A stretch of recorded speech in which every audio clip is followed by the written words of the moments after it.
Welcome to the Defense and Aerospace Report. I'm Vago Muradian in Simi Valley, California, where we are covering the 4th Annual Reagan National Defense Forum at the Reagan Library. Our coverage is sponsored by Raytheon, and we're honored to have as our guest Ina Eriksen Søreide, who's Norway's defense minister. Thanks very much for joining us. Thank you for having me. Great seeing you again. Last time, I think it was in Washington that we saw each other. And I wanted to ask, I mean, you've almost come halfway around the world for this conference. Obviously, you're one of the speakers and you're going to address it.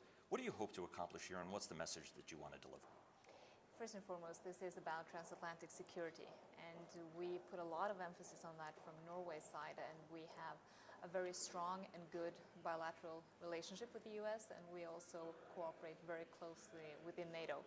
So for me, it's very important to be here to talk to people and to also convey the message that the new security policy situation that we see around us also makes us having to take other choices than maybe 10 to 15 years ago. We have to, as I like to frame it, we have to see the world as it is, not the way we wish it was. And this is why one of my main messages here will be that transatlantic security is very important to us. We need to do better burden sharing within NATO. That's been a message from Norway for many years, and we are stepping up our efforts, both when it comes to how much we're spending and also what kind of capabilities we are investing in for our common security. I want to take you to the point of that message. More people are delivering that message, certainly in the wake of the presidential election.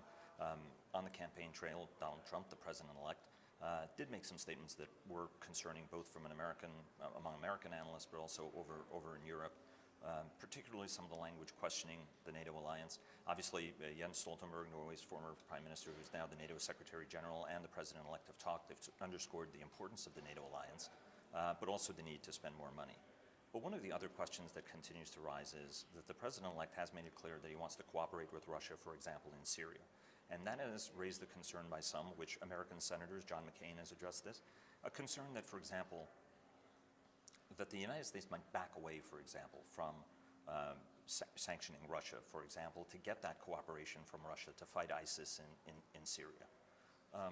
What would the implications be for Europe, for NATO, for Norway, if the United States were to ease back on some level, whether it's ease back on sanctions on Ukraine, ease back from troop deployments and equipment deployments, for example, in Europe, in order to secure Russia's cooperation in Syria?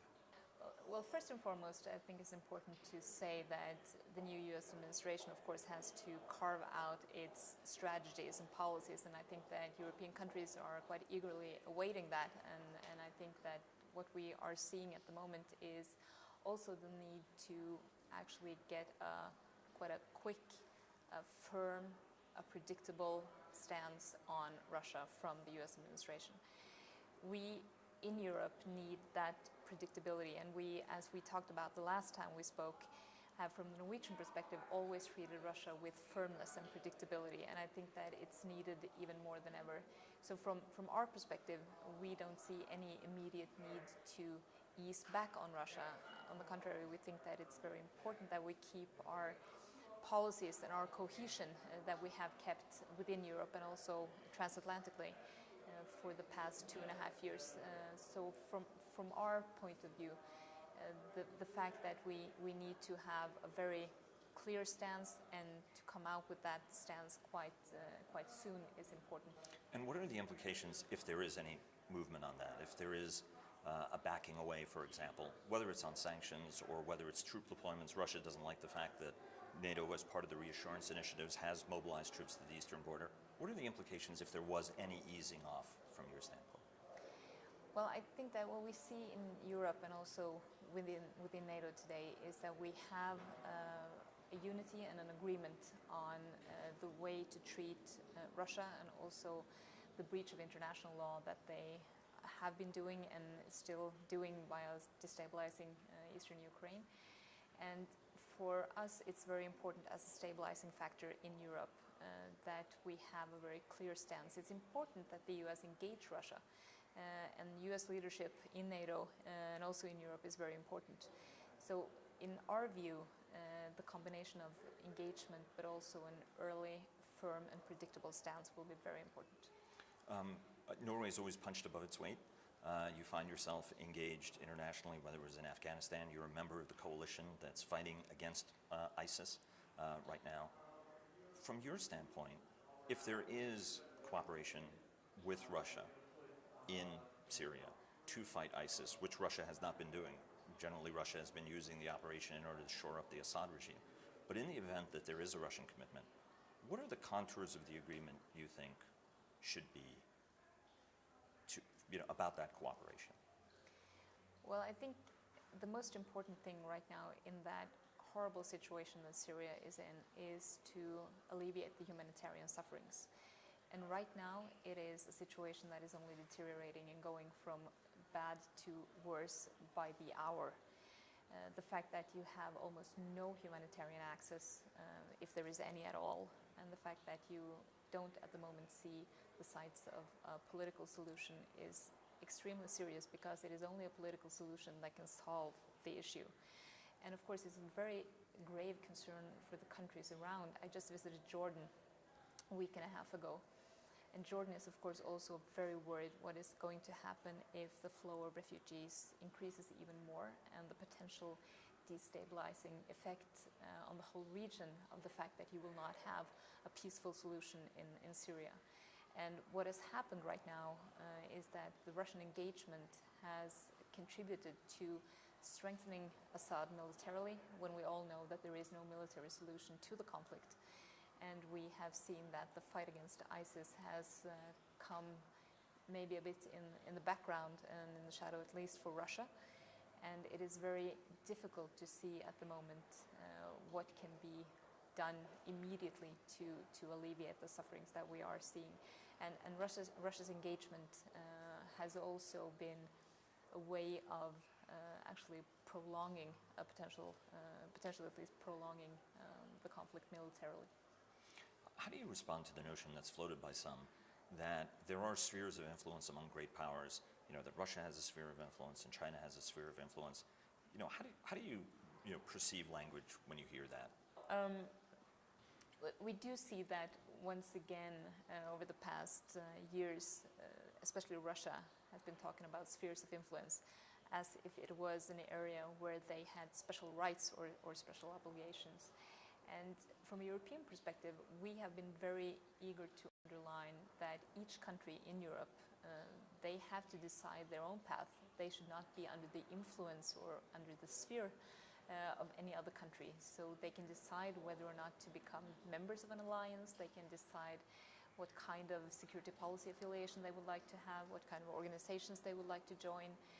And in 2016, nearing the end of the year, I think that the rhetoric that we have heard, especially from Russia on this over the past 2 to 3 years, have not been in line with what we perceive as what is normal and natural for states, for independent states, and that is to choose their own ways and their own affiliations.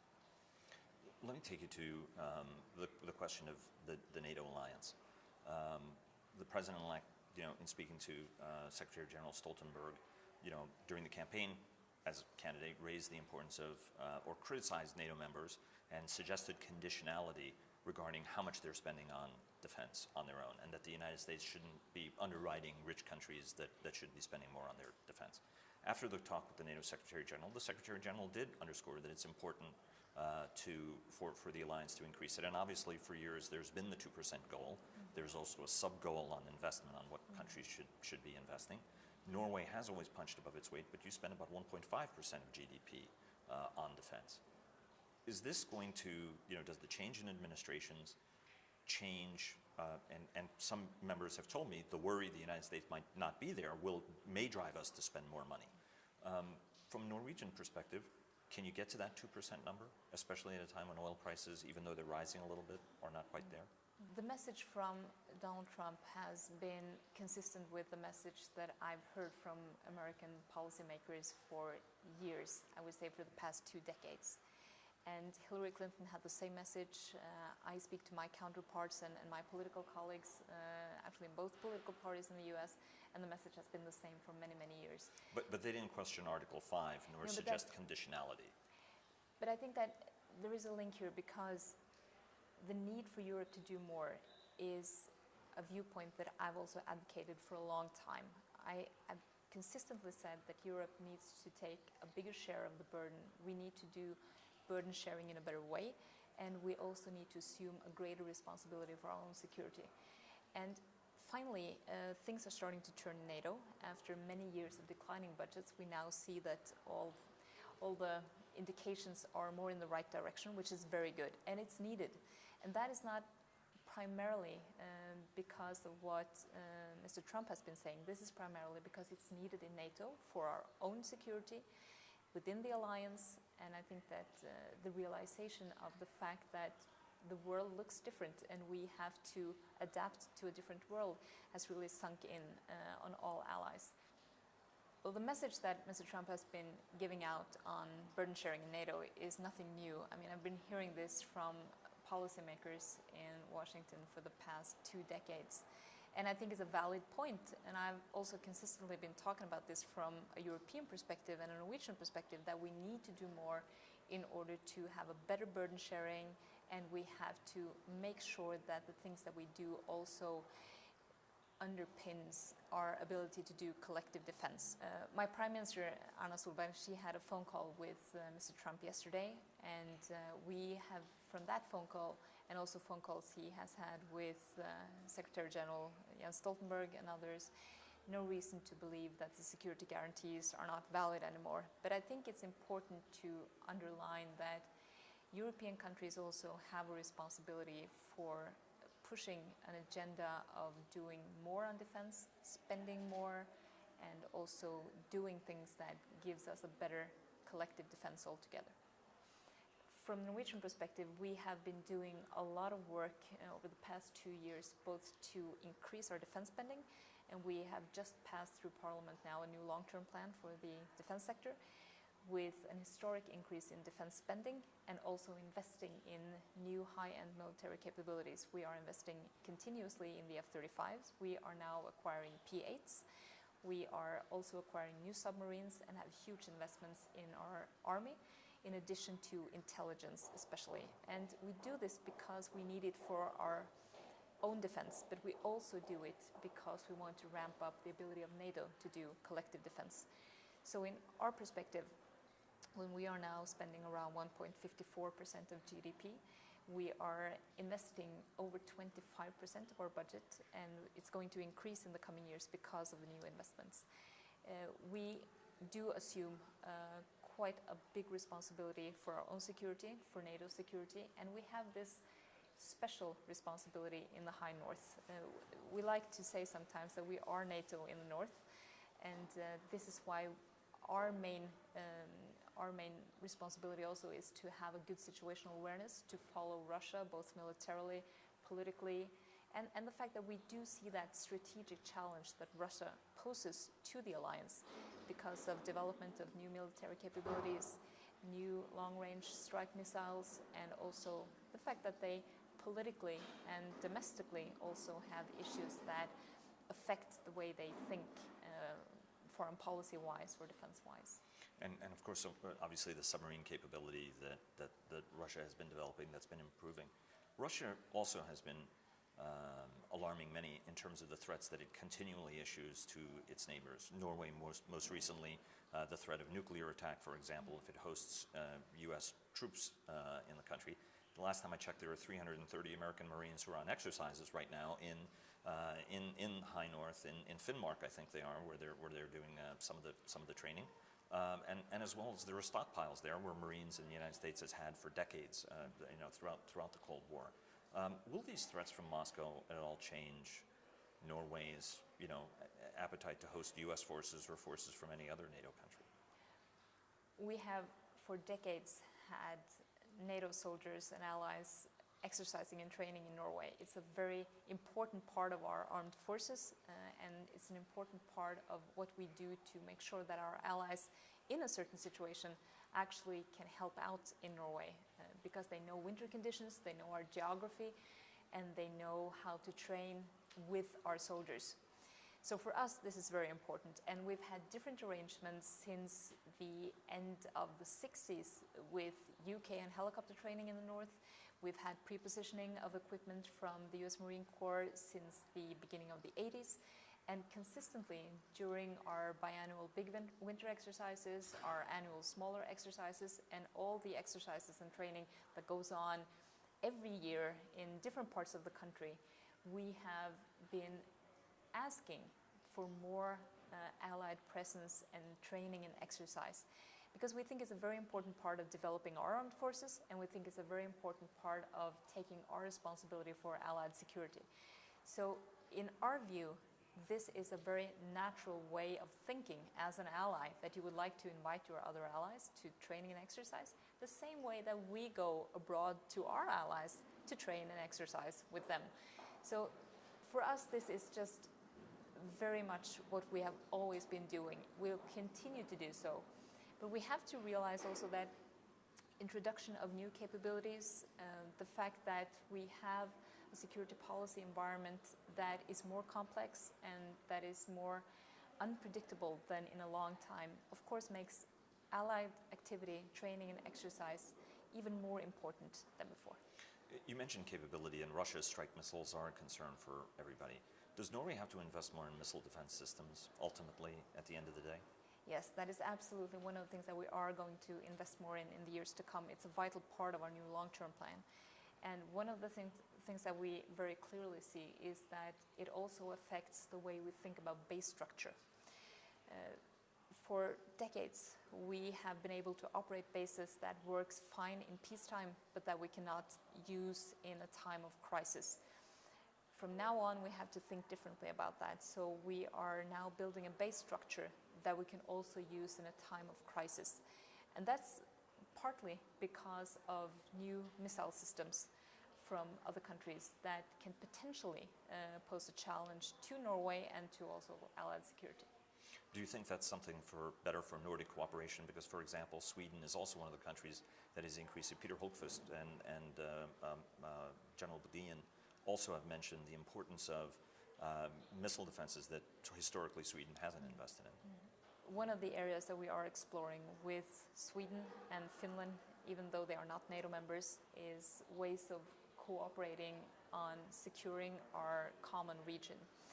We have to pay attention to the fact that they are not NATO members and that they have not sought NATO membership either, but they are connecting themselves closer to NATO with host nation support and also with bilateral agreements, for instance with the US.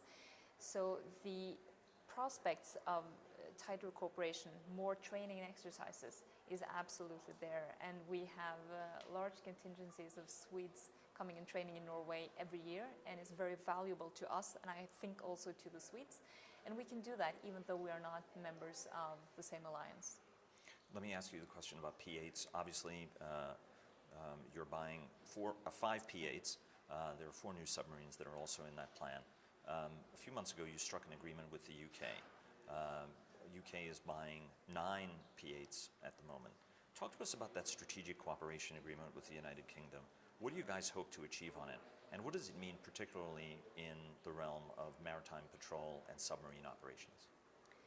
In my opinion, it is unthinkable for a country like Norway to not have the capacity that an MPA contains.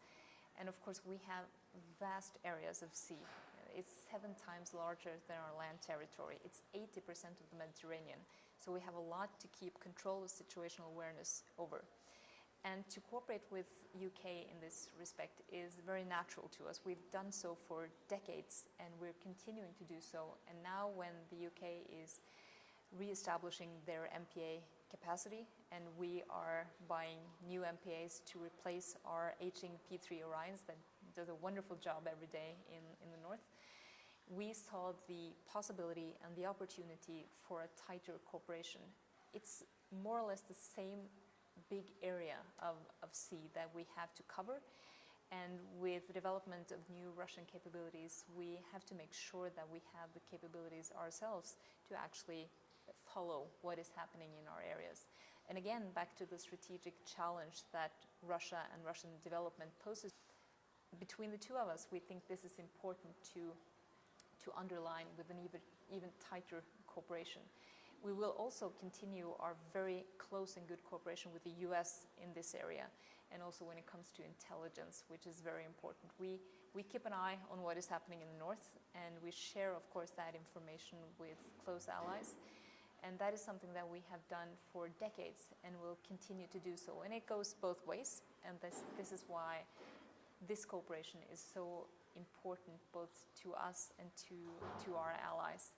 And we will, for the first time in 60 years, also now operate the same fighter aircraft, the F-35, so it opens up possibilities for cooperation even there. Let me ask you two last questions because I know your time is short.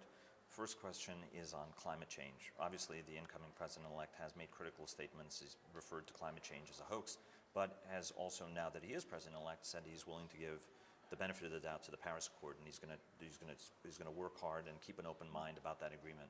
But from a Norwegian perspective, several years ago, Norwegian Foreign Ministry hosted me and a number of other folks up to Svalbard, where we got a first-hand look at climate change, its impact on the wildlife, and potentially the security situation as well.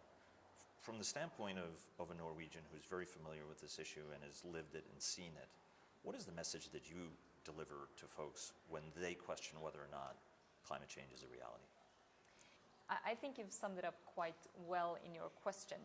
The fact that we in Svalbard can see the climate changes quite some time before they happen elsewhere, and to predict what is going to happen elsewhere is of course very important. And we are concerned about climate change, and that is also why the government has pursued a very ambitious agenda on climate change. And we do see that the attention given to climate change now compared to some years ago is also, of course, based on the knowledge that we have acquired over years, and is also based on the fact that we see and we feel the changes around us. Everyone does, whether you are in China, in the US, in Norway, or elsewhere. So I think that it's important to be aware of that. Climate change can also have implications that could, of course, be a challenge to everything from migration flows, because people cannot stay where they are because of rising sea levels or heat or other extreme climate changes. And also the fact that it is on top of the agenda for many countries, and I think that is an important issue to pay attention to. And one last question. How important is the United States to European security? Would Europe be able to assure its security and serve as a deterrent against Russia without the United States as a core partner? The US is immensely important to European security, and I cannot underline this the US is immensely important to European security, and I would like to underline that as clear as I can. I have consistently been advocating for US leadership in Europe and in NATO because it's needed and it's wanted. And I think that from our perspective in Europe and from the Norwegian perspective, our closest ally is the US. And we, of course, depend on that transatlantic relationship to be strong and to be solid. It's very important for European stability. It's very important for European security, but it is also very important for American security.